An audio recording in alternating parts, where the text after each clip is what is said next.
খুব ভালো মানের শপিং করতে যেতে হয় ব্র্যান্ডের দোকানে, সস্তায় শপিং করতে চাইলে যেতে হবে মেলায়। ছোটোবেলায় তো অনেক বেশি মেলায় যাওয়া হতো, এখন বড় হয় তো মেলায় যাওয়া হয় না। তো এবার ডিসিশন নিলাম যে মেলায় যাব। মেলায় গিয়ে কী কী নিয়ে আসলাম সেটাই শেয়ার করব আজকের ভিডিওতে। আসসালামু আলাইকুম everyone, this is Liza from my page lifestyle of Liza. আশা করি সবাই ভালো আছেন। আলহামদুলিল্লাহ আমরা অনেক ভালো আছি। ওয়েলকাম জানাচ্ছি সবাইকে নতুন আরও একটি ভিডিওতে। এই তো মেলায় গিয়ে যেটা অ্যাট ফার্স্ট কেনার ইচ্ছা ছিল সেটা হচ্ছে রেশমি চুড়ি।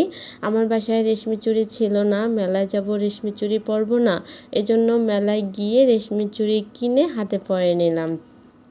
আর রেশমি চুড়িটা আমার অনেক বেশি পছন্দের, ইদানিং পরাই হয় না। আর তো এখানে একটা প্লেট নিলাম, এই প্লেটটা ছিল অনেক বেশি সুন্দর। নর্মালি দেখা যায় যে এগুলোতে দোছা এসব কিছুই সার্ভ করা হয়। এটা দেখার পর আইছা বলতেছিল যে নিয়ে নাও, এটাতে আমাকে খেতে দিও, আমি খাবো। তো নিয়ে নিলাম ওনার পছন্দ মতো। আর এটা ছিল একটা টিফিন বক্স, টিফিন বক্সটা আর কি টিফিন বাটি যেটা। তো এটা নর্মাল দেখা যায় যে পুডিং করতে প্রয়োজন হয়, পুডিং বানানোর জন্য, এই জন্য নিয়ে আসলাম। আর এই ছোট ছোট কিউট কিউট বাটিগুলো নিয়ে নিলাম। এগুলো যাই নেই না কেন সবই ছিল 60 টাকা, মাত্র 60 টাকা করে। তো 60 টাকা আমার কাছে মনে হলো যে খুবই রিজনেবল। তো মেলায় তো অবশ্যই খুব রিজনেবল প্রাইসেই থাকে সব কিছু। আর এই মগটাও নিয়ে নিলাম, মগটা আমার অনেক বেশি প্রয়োজন ছিল। কারণ হচ্ছে অনেক সময় অনেক মেহমান আসলে তখন দেখা যায় যে চা করার জন্য একটা বড় মগ প্রয়োজন হয়, এই জন্য নিয়ে আসলাম। আর এই তো আমার বাসায় ঘড়ি ছিল না, মেলায় গিয়ে ঘড়ি পেয়ে গেলাম, নিয়েও নিলাম। নেব করে কিন্তু ঘড়িটা নেওয়া হচ্ছিল না, তো আজকে ফাইনালি নিয়ে নিলাম। আসলে যেটাই কিনি না কেন সব কিছুই ছিল 60 টাকা, আবার কিছু কিছু ছিল 150 টাকা, কিছু কিছু ছিল 200 টাকা এরকম। আর এই বাটি তারপরে স্টিলের এইসব জিনিস যাই কিনি না কেন সব কিছুই ছিল মাত্র 60 টাকা। আর কিছু কিছু কসমেটিক আইটেম ছিল মাত্র 30 টাকা করে।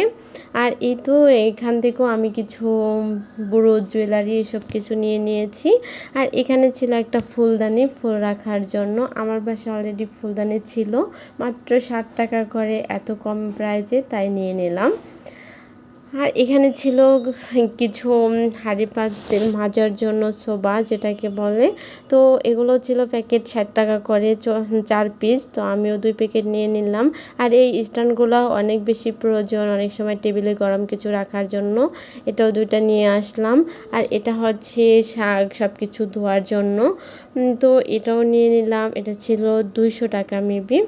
আর এখানে ছিল এটা আলু ম্যাশ করার, এটা তো অনেক বেশি প্রয়োজন সংসারের কাজে, এটাও নিয়ে নিলাম। আর এখানে ছিল হাতের গ্লাভস, আমি কিন্তু গ্লাভস সবসময় গ্লাভস পরে কাজ করা পছন্দ করি।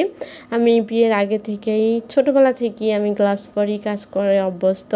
তো আমার গ্লাভসটার প্রয়োজন ছিল, যদিও তেমন প্রয়োজন ছিল না, বাসায় ছিল, তো পেলাম সামনে নিয়ে নিলাম। আর এই তো গ্লাভসটা একটু পরে দেখতেছিলাম অনেক বেশি মোটা ছিল, যদিও আমি গ্লাভস ছাড়া একদমই কাজ করতে পারি না। আমার গ্লাভস পরে কাজ করলে আমার অনেক বেশি ভালো লাগে। আর সব সময় আমি গ্লাভস পরেই কাজ করি। এই তো কী নিয়ে আসলাম সব কিছুই দেখাচ্ছিলাম। আর এখানে ছিল একটা বাটি, এই বাটিটা অনেক বেশি কাজের ছিল, অনেক সময় দেখা যায় যে ফ্রিজে তরকারি রাখার জন্য অনেক বেশি কাজে আসবে। আর এই তো এগুলো ছিল আমার আজকের শপিং, অনেক বেশি ভালো লেগেছে আজকের মেলায়, ছোটোবেলাতে মনে হচ্ছে যেন ফিরে গিয়েছিলাম। তো আজকের ভিডিওটা ছিল এ পর্যন্তই, সবাই ভালো থাকবেন, আল্লাহ হাফিজ।